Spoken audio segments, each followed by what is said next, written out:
नमस्कार दोस्तों, मैं हूं आपका दोस्त आपका होस्ट आर के और आप देख रहे हैं आर के ट्रेडिंग।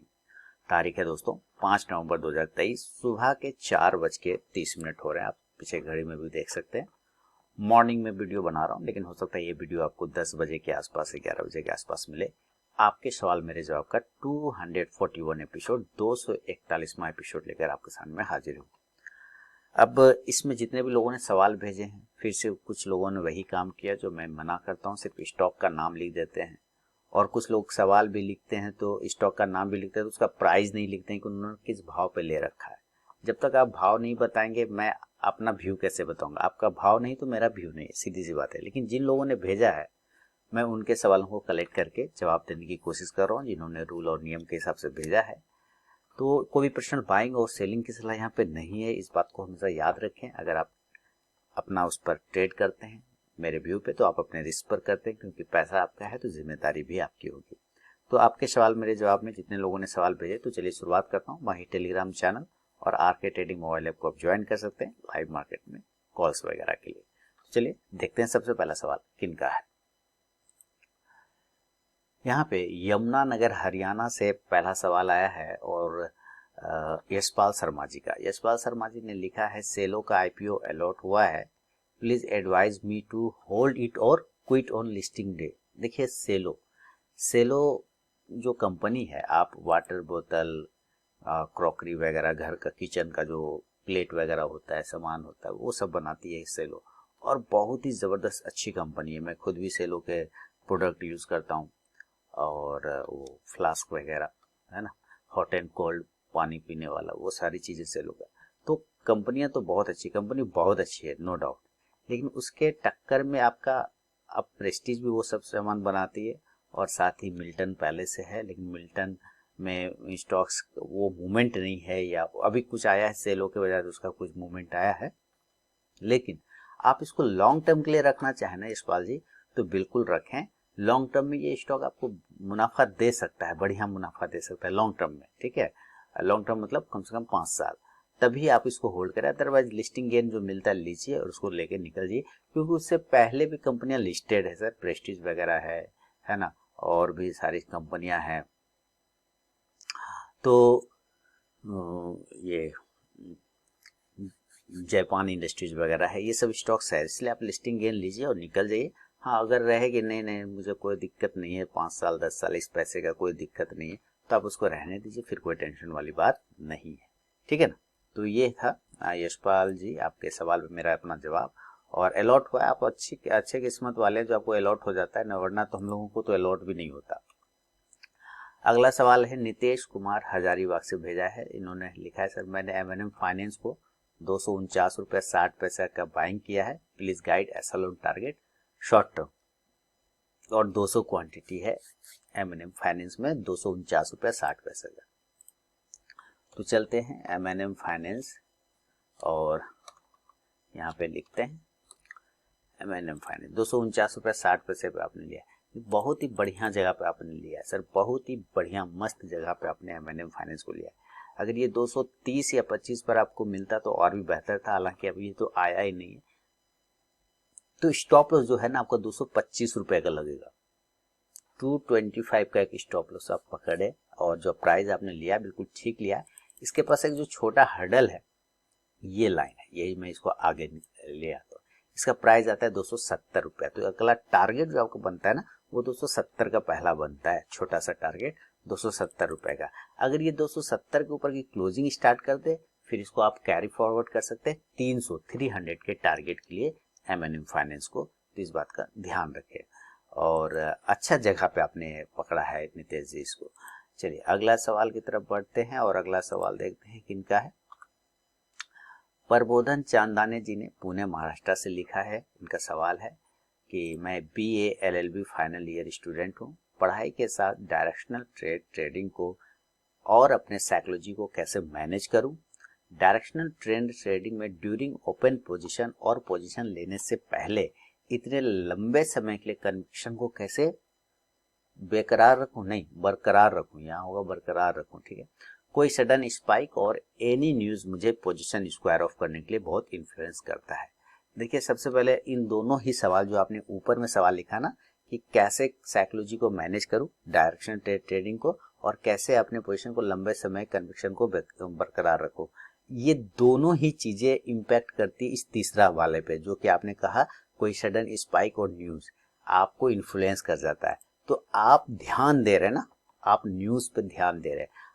आपने जब पोजीशन ले लिया, सारी चीज देख लिया, मैंने देख लिया कि यहाँ पे इसका स्टॉप लॉस है, यहाँ पे इसका टारगेट और यहाँ पे एंट्री पॉइंट बनता है, तो आपने पोजीशन, आपका एंट्री पॉइंट है और आपने एंट्री मार दिया। अब एंट्री लेने से पहले क्या आपने कोई न्यूज देखा था? आंसर आएगा नहीं। एंट्री लेने से पहले क्या आपने कोई स्पाइक पे ध्यान दिया था? आंसर आएगा नहीं। जब नहीं देखा तो फिर एंट्री लेने के बाद अब आपको सिर्फ अपने स्टॉप लॉस और टारगेट पर ही फोकस करना है। आइदर या तो आप स्टॉप लॉस लेंगे या तो आप टारगेट लेंगे। अब उसके बीच में कोई न्यूज आ जाता है, आप न्यूज सुन क्यों रहे? आपको न्यूज पे ध्यान ही नहीं देना। जब आप न्यूज सुनेंगे ना तो आपका जो टेक्निकल नॉलेज है वो प्रभावित हो जाता है, वो खराब हो जाता है उस न्यूज की वजह से। तो आपका कन्विक्शन खराब हो जाएगा। न्यूज आता जाता रहता सर, 1 मिनट में अच्छा न्यूज आएगा, 1 मिनट में खराब न्यूज आएगा। आपने ध्यान देना शुरू कर दिया, इसलिए वो आपको इन्फ्लुएंस कर रहा है, आपको इम्पैक्ट डाल रहा है आपके दिमाग पे, आपकी साइकोलॉजी को बर्बाद कर रहा है। आप अपने लिए हुए स्टॉक्स पर याद रखें, न्यूज को कभी फॉलो ना करें। अब देखिए न्यूज को किस तरह के न्यूज को फॉलो करना चाहिए? ग्लोबल न्यूज, हमेशा याद रखिए ग्लोबल न्यूज को ना मैक्सिमम देखना चाहिए, जो कि आपके स्टॉक मार्केट को इम्पैक्ट करता है। लेकिन अगर कोई स्टॉक्स आपने ले रखा है और आपने सेल और टारगेट दिमाग में फिक्स कर लिया है, तो फिर या तो आप अपना एसएल लीजिए या तो फिर आप अपना टारगेट लीजिए, है ना। न्यूज उसमें अच्छा भी आता रहेगा, खराब भी आता रहेगा, कोई फर्क नहीं पड़ेगा। खराब न्यूज आएगा तो नीचे आएगा ना, तो नीचे तो आपका स्टॉप लॉस बना हुआ है कि नहीं, है ना। और अच्छा न्यूज आने पर वो ऊपर जाएगा, ऊपर आपका टारगेट बना हुआ है। उसके बीच में आपको दिमाग ही नहीं लगाना है ना, क्योंकि आपने अपने एसएल लगा लिए है, आपने अपना टारगेट मैनेज कर लिया है। चुपचाप से बैठे रहें और अपना डायरेक्शनल ट्रेंड ट्रेडिंग, बहुत सारे लोगों को पता नहीं होगा डायरेक्शनल ट्रेंड ट्रेडिंग क्या होता है। डायरेक्शनल ट्रेंड ट्रेडिंग DTT बोलते हैं उसको, मतलब है कि global market positive, Indian market positive, Indian market का न्यूज पॉजिटिव, उस न्यूज से रिलेटेड पॉजिटिव, आपका पोजीशन भी पॉजिटिव, ठीक है। यानी कि किसी एक डायरेक्शन में हर चीज हो रहा हो, किसी एक डायरेक्शन में हर ट्रेंड चल रहा हो और उस ट्रेंड के अकॉर्डिंग आपने ट्रेड लिया, वो डायरेक्शनल ट्रेंड ट्रेडिंग कहलाता है, ठीक है। तो अगर आपने ले लिया है सब कुछ, तो अब तो जब ट्रेंड चेंज होगा तभी तो आपका डायरेक्शन चेंज होगा। ट्रेंड ही चेंज नहीं होगा तो डायरेक्शन कैसे चेंज होगा? और उसके पहले न्यूज आ जाती है खराब अच्छी, तो आप उस पर ध्यान दे देते। यही नहीं करना है आपको। आपने पोजीशन ले लिया, चुपचाप बैठिए अपने एसएल और टारगेट के साथ। एंट्री ले लेने के बाद सिर्फ अपना BLB LLB स्टूडेंट जो भी पढ़ाई कर रहे हैं उस पर ध्यान दीजिए, वो स्टॉक अपना काम करता रहेगा। आपका टारगेट और स्टॉप लॉस लगा के जरूर रखिए, बस इतना ध्यान रखना है प्रबोधन चांदनी साहब। बाकी आप बहुत अच्छा काम कर रहे हैं, पढ़ाई भी कर रहे हैं, ट्रेडिंग भी कर रहे हैं, बहुत अच्छा काम कर रहे हैं सर, इसके लिए आप बधाई के पात्र हैं। रश्मिता पटनायक जी ने भुवनेश्वर उड़ीसा से लिखा है, इनका सवाल है, I am holding Chola finance 30 share 1130, IQ lighting 50 share 382 and Greaves Cotton 200 share 155, long term view for 1 year horizon. 1 साल के लिए रश्मिता पटनायक जी जानना चाह रही हैं कि इन्होंने चोला फाइनेंस को 1130 पे लिया है, IQ लाइटिंग का शेयर 382 पे, ग्रिप्स कॉटन को 155 पे ले रखा है। तो सबसे पहले हम लोग चोला फाइनेंस को देखेंगे। और क्या स्टॉक्स बहुत ही अच्छा है मैम, आपने बहुत अच्छे स्टॉक्स पकड़ा, कहीं कोई दिक्कत वाली बात नहीं है। 1130 पे आपने लिया हुआ है, 1134 थोड़ा नीचे आ गया है, लेकिन इसका जो इम्पोर्टेंट रेजिस्टेंस लेवल है वो है 1200 रुपए का, ठीक है। आपने 1 ईयर का पूछा है, 1 ईयर में स्टॉप लॉस जो अभी मुझे यहाँ से दिख रहा है, एक सडन नीचे का फॉल हो सकता है, इसलिए स्टॉप लॉस थोड़े बड़े बन रहे हैं। 1000 रुपए का स्टॉप लॉस बन रहा है, 1000 रुपीज का एक स्टॉप लॉस आपको यहाँ पे लगाना पड़ सकता है, क्योंकि यहाँ पर एक इसका सपोर्ट एरिया बैठा हुआ है। अब रेजिस्टेंस 1200 का है, अगर ये 1200 यानी 1200 1200 को ब्रेक कर जाता है ऊपर की साइड में, तो आपको ये फिर 1270 से 1300 और 1400 तक के भी टारगेट दिखा सकता है चोला फाइनेंस। दूसरा आपने लिया है IQ लाइटिंग को 50 शेयर और 382 पे लिया है ना, और 3 अच्छी शायद आपने IPO के बाद लिया होगा, हाँ शायद IPO के बाद ही लिया है, चलिए चेक करते हैं। 382 है बिल्कुल। देखिए अभी ये स्टॉक्स ना नया नया लिस्टिंग हुआ है, ठीक है।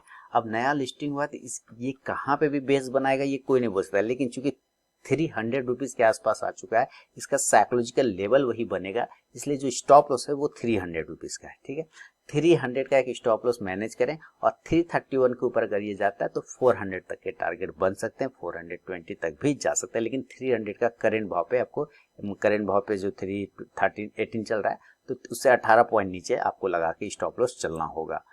ग्रिप्स कॉटन 155, तो ग्रिप्स कॉटन अभी रखिए आप, ग्रिप्स कॉटन में कोई दिक्कत नहीं है, आप एकदम ठीक है, आपने अच्छा स्टॉक्स पकड़ा है।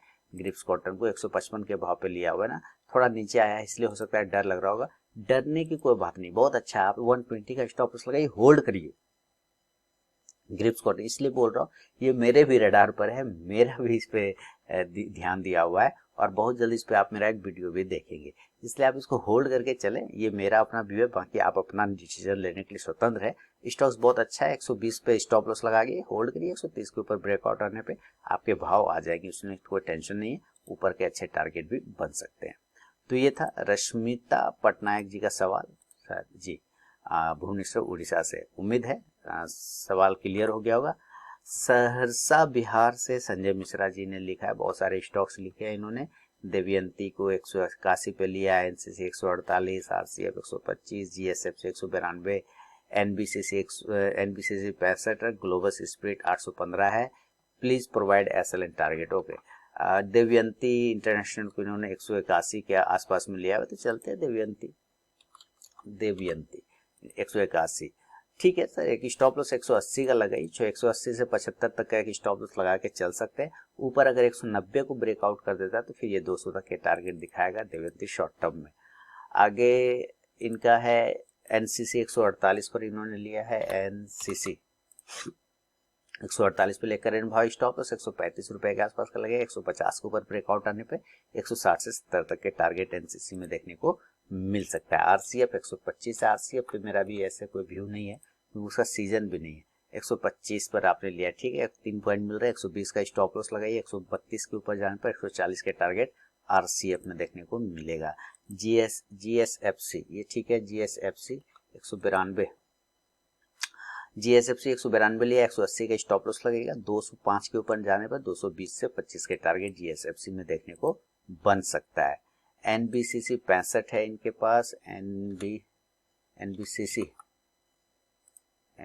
लिखा है, हाँ एनबीसीसी 65 पे लिया है, स्टॉप लॉस 60 का लगाइए, 70 के ऊपर जाने पर 80 के टारगेट मिलेंगे आपको एनबीसीसी पे। ग्लोबस स्प्रिट 815, तो चलते हैं ग्लोबस 815, होल्ड करिए, अभी सीजन है इसका, अभी बहुत सीजन है इसका, तो अभी 800 का एक छोटा सा स्टॉप लॉस पकड़िए और ऊपर की तरफ में 840 को ब्रेक करेगा तो 900-920 तक के टारगेट बनेंगे। इसका सीजन है, अभी ठंड सीजन शुरुआत हो रहा है तो ठंड में थोड़ा सा लीकर वगैरह का खपत ज़्यादा हो जाता है, शादी का सीजन भी शुरू हो रहा है, इसलिए जो है इसको होल्ड करके भी आप चल सकते हैं।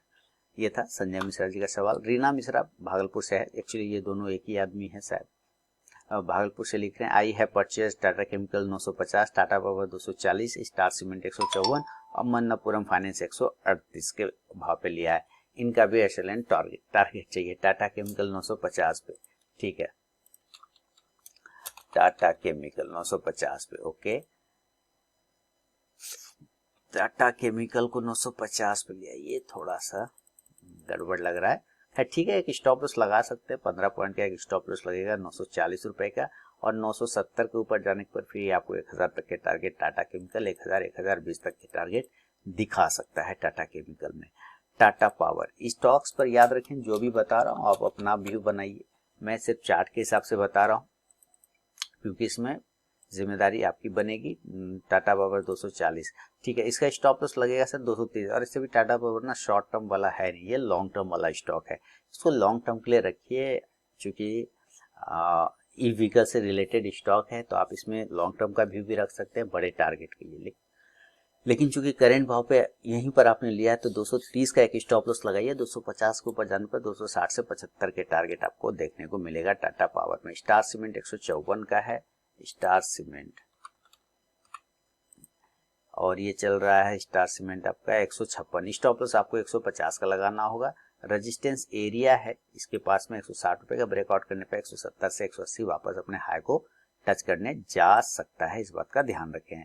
मन्नापुरम फाइनेंस 138 है, तो चलिए मन्नापुरम फाइनेंस को देख लेते हैं। 138 पे लिया हुआ है, 140 चल रहा है, स्टॉप लॉस 130 का लगेगा और 142 के ऊपर जाने पर 150 के टारगेट मन्नपुरम फाइनेंस में देखने को मिल सकता है। तो ये था रीना मिश्रा जी का भागलपुर से सवाल। अगला सवाल है, चलिए इनको थोड़ा सा जूम करना पड़ेगा। इनका सवाल है, डिक्सन का टारगेट और स्टॉप लॉस बताइए, आपका व्यू क्या है डिक्सन में। नाम है प्रेम जायसवाल, मुंबई से। तो प्रेम जी आपने अधूरा सवाल लिखा है, माफी चाहूंगा प्रेम जी, आपने अधूरा सवाल लिखा है, आपने प्राइस ही नहीं लिखा कि आपने किस प्राइस पे ले रखा है। जैसे आप डॉक्टर के पास जाते तो कहते हैं ना एक्सरे लेके आओ, है ना, एक्सरे करवा लो, तो वो एक्सरे देख के बताता है अच्छा यहाँ पे टेंशन है ना, यहाँ पे बीमारी। तो वो जो प्राइस है ना वो एक्सरे है हम लोगों के लिए, वो प्राइस इंपॉर्टेंट है। अब मुझे कैसे पता कि आपने डिक्सन पे को किस भाव पे ले रखा है। अब देखिए आपको फील होगा, लगेगा कि आपको मैं बोल रहा हूँ कुछ ऐसा नहीं। अब मुझे पता ही नहीं आपने डिक्सन को कहाँ पे ले रखा है, तो मैं मान के चलता हूँ, देखिए तब मैं तो कुछ भी मान सकता हूँ ना। फिर मैं मान के चलता हूँ आपने 2500 पे लिया डिक्सन को, 2500 पे लिया, आप बहुत अच्छा प्रॉफिट में। मैं मान के चलता हूँ कि आपने डिक्सन को ले लिया है 5840 पे, खराब प्राइस है। मैं मान के चलता हूँ आपने डिक्सन को ले लिया है 2000 पे, बहुत अच्छा जगह पे लिया है। कैसे पता चलेगा आपने किस भाव पे लिया है? आपको भाव बताना पड़ेगा ना, तभी तो मैं बता पाऊंगा कि यहाँ पर से क्या बन रहा है ना। तो भाव जो होता है ना वो एक्सरे होता है। अगर एक्सरे डॉक्टर नहीं देखेगा तो वो कैसे बताएगा, है ना, ब्लड रिपोर्ट नहीं देखेगा तो वो कैसे बताएगा, यही बात है। अब मैं मान के चलता हूँ आपने यहीं पे लिया है, तीसरा कंडीशन ऐसा भी तो हो सकता है कि मान के चलता हूँ आपने इसी भाव पे ले लिया, तो भाई स्टॉप लॉस 4900 का लगेगा, ऊपर 5400 का एक रेजिस्टेंस एरिया, 5400 के ऊपर जाने पर 5600 से 5700 के टारगेट बनेंगे। भाव इसीलिए इंपॉर्टेंट हो जाता है प्रेम जी, ठीक है ना। आपने फर्स्ट टाइम सवाल भेजा है, प्रेम जायसवाल जी मुंबई से, लेकिन आप हमेशा आप किसी से भी सवाल पूछिए, आप अपना प्राइस जरूर बताइए, क्योंकि जब तक वो प्राइस नहीं बताएंगे ना, अब वो देख ही नहीं पाएगा चार्ट कि किस जगह से आपका कहाँ पे बन रहा है ना। इसलिए प्राइस क्या होता है ना, वो एक्सरे होता है। किसी भी टेक्निकल एनालिस्ट के लिए प्राइस जो है एक्सरे की तरह काम करता है, इसलिए प्राइस इंपॉर्टेंट है। तो आप प्राइस बताइएगा तो आपको और भी अच्छा से व्यू बता पाऊंगा।